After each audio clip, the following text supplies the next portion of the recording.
things like creative financing. This is where you find programs that are built for investors who want to scale without getting blocked by traditional lending rules. Myth number one, you don't need to have a job to buy investment properties. This is actually not a myth. This is very much true. And not only is it true, but it's quite common. And I'm going to show you how and when people do this. Welcome to the world of portfolio loans, aka non-QM loans. And I'm going to break down everything you need to know in about 4 minutes so you can understand and see if this is for you or if this is not for you. But first, who am I? My name is Slavic and I help people build rental portfolios that replace their paychecks. In the last 4 or 5 years, I've acquired 10 units just from using the system and the tools that we're talking about right here that I talk about every day. Everybody has access to these. I've retired my wife and now I teach hundreds of people to do the exact same thing. And so what I want to do is I want to change your thought process and how you understand and look at these loan programs, because understanding this is fundamental for your growth. Picture a carpenter carrying a bag of tools with them to work. They got their bag of tools, and in that bag is a specific tool for a specific job at any given time. They may not use that tool very often, but when they need that tool, they're really glad that they have the tool. You feel me? Loans are simply tools in the carpenter's tool bag.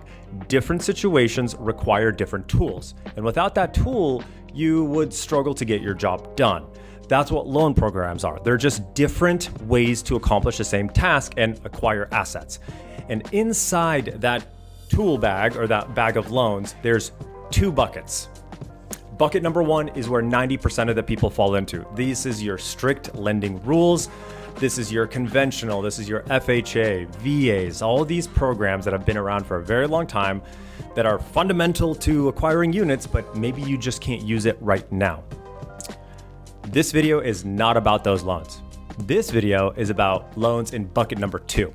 These are your out-of-the-box problem-solving tools. This is things like creative financing. This is where you find programs that are built for investors who want to scale without getting blocked by traditional lending rules. Bank statement loans, DSCR loans, 1099 loans, profit and loss loans, anything that would potentially seem like you're unqualified or could fall through the cracks. These are designed for those very specific people that fall into that. So who is bucket number 2 for? The 18-year-old who's never had a job but just got a $50,000 inheritance. Maybe he's gaming and streaming, making a lot of money, a settlement, a crypto win.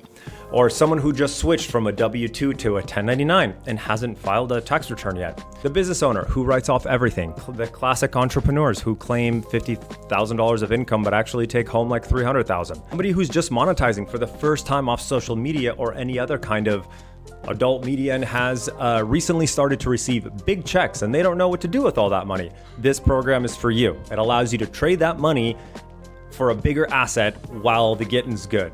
Digital economy stuff. Maybe you've spent years working with your accountant to shelter all of your income to avoid taxes, and now there's no money to qualify you, traditionally speaking.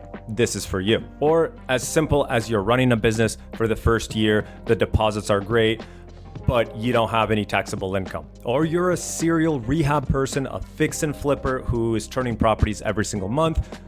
These are the unique situations where this loan program helps, specifically the DSCR program. Debt service coverage ratio, long and short-term rentals, no problem. They can close in LLCs.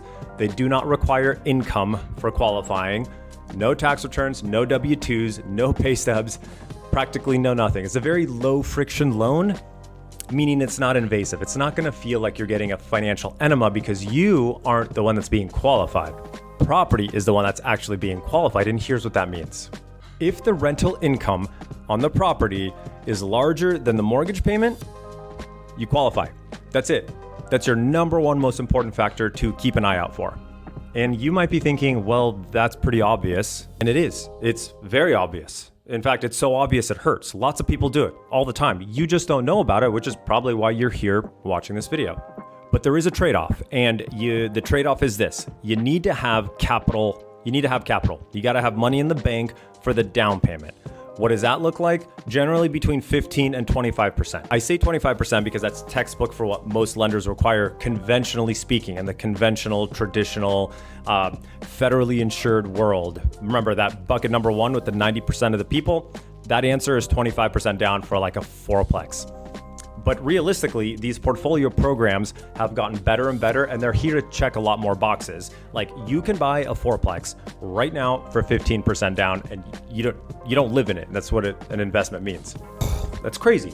So if you think that this is for you, but you're not sure, there's a quiz down below in the description that helps point you in the right direction to see if this is a good fit. And if you're into replacing your paycheck, refusing mediocrity, or all the stuff that comes with becoming the main character of your life, then we are gonna be really, really good friends. I track my own personal growth and progress, all the lessons and money marketing, money-making plays that I run through my bi-weekly newsletter, bring you along the way so that we can all learn together. If you're interested in working with me, link is down below.